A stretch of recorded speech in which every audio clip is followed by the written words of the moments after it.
Cuando toda la gente de la producción del programa, Bettina Rodríguez, Eddie Gerber, el mismo Claudio, me propuso hacer esta nota, me informé, aprendí algo que no sabía. Pero por otro lado, es casi seguro que les va a pasar a ustedes lo mismo. Ojalá que no, pero a lo mejor sí. Y lo que me pasó es que me forzó a pensar en algo que nunca había pensado.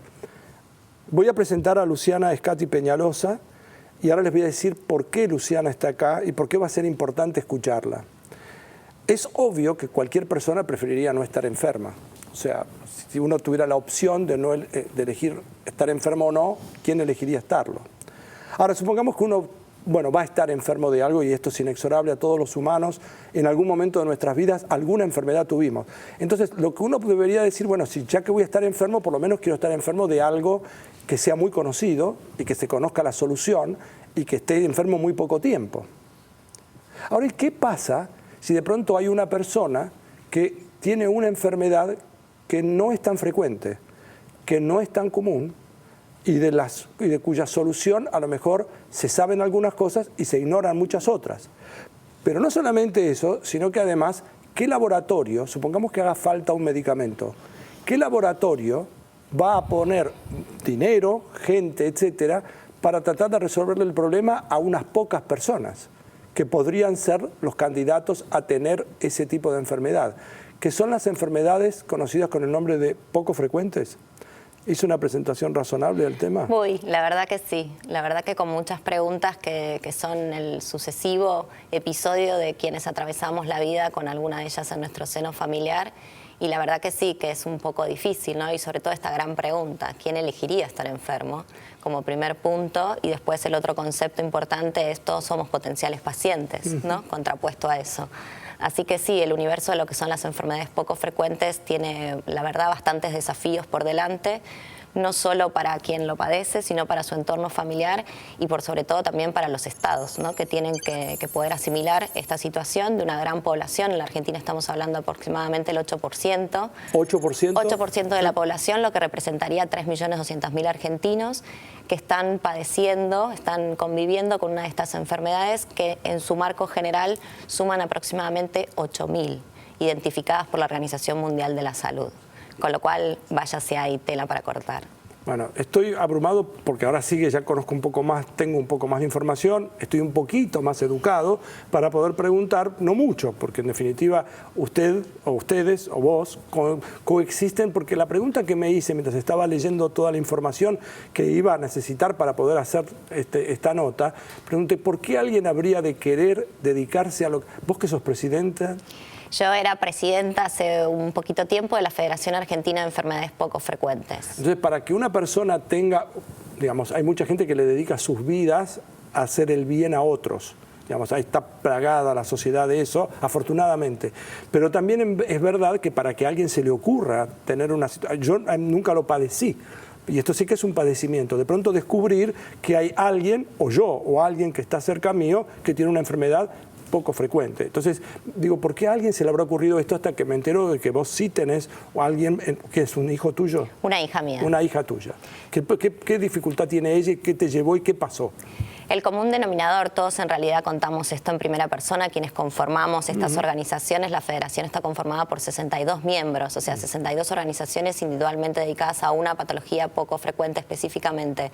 Y todos contamos lo mismo, tanto sea que lo padecemos en nuestro propio cuerpo o que tenemos algún familiar que llega a nuestras vidas, el tema del diagnóstico de una enfermedad que en un principio el común denominador es no saber, no entenderla, no haberla escuchado nunca siquiera su nombre, que tienen síntomas que pueden ser comunes, pero combinados con otros dan este resultado que es este diagnóstico que antes lo desconocíamos totalmente. Y hay que educar a los médicos, además. Hay pocos especialistas en la Argentina que realmente puedan tener el conocimiento, obviamente por especialidades, porque estamos hablando de un abanico muy amplio, con lo cual eso también es otra adversidad que debemos superar, encontrar a ese profesional que sepa realmente tener en vista cuáles son los síntomas generales como para poder tener una sospecha diagnóstica.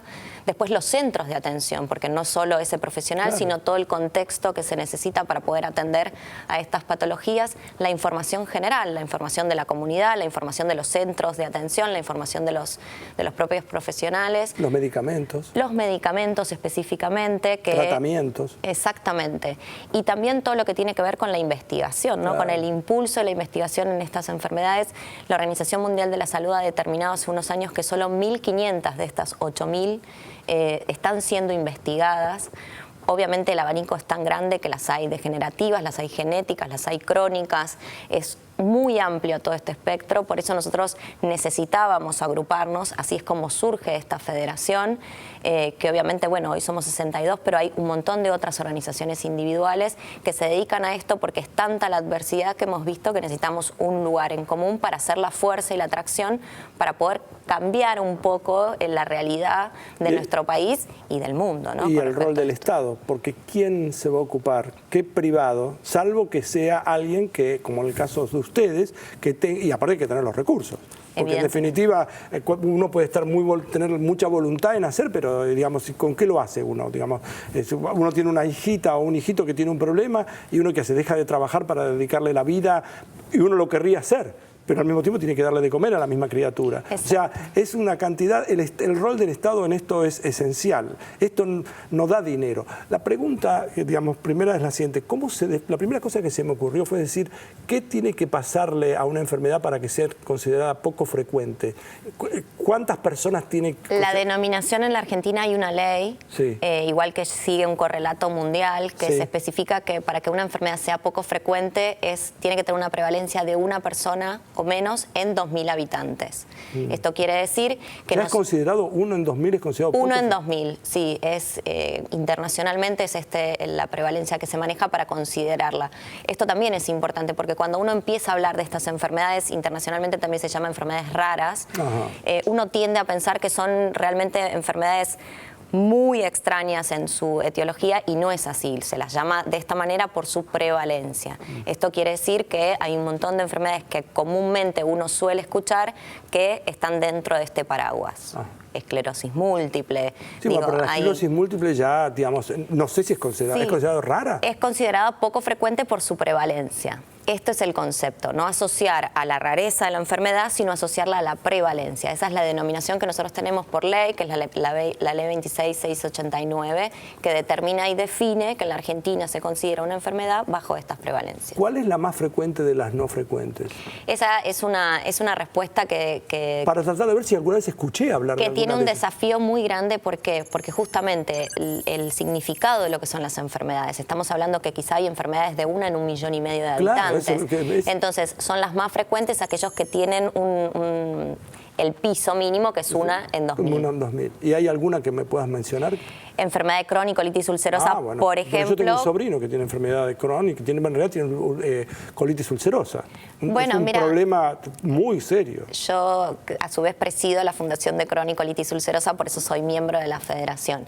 Estas son las realidades y que a partir de que uno va tomando conocimiento se va dando cuenta que no es tan raro encontrar esa persona que tiene este tipo de enfermedades. Por eso la importancia de que el Estado sí tome conciencia con esto. Nosotros tenemos un sistema de salud que no espera a un paciente de estas características, con lo cual nosotros es eso lo que siempre presentamos desde la federación, que es necesario poder atender este universo específico que requiere de acciones específicas, que quizás son distintas y son más específicas con la prevalencia y el desarrollo que tienen estas enfermedades. Hacemos una pausa y volvemos con Luciana Scatti Peñalosa hablando de un tema del cual en 14 años que estamos haciendo el programa es la primera vez que yo recuerde que lo estamos abordando aquí en El Piso. Ya volvemos.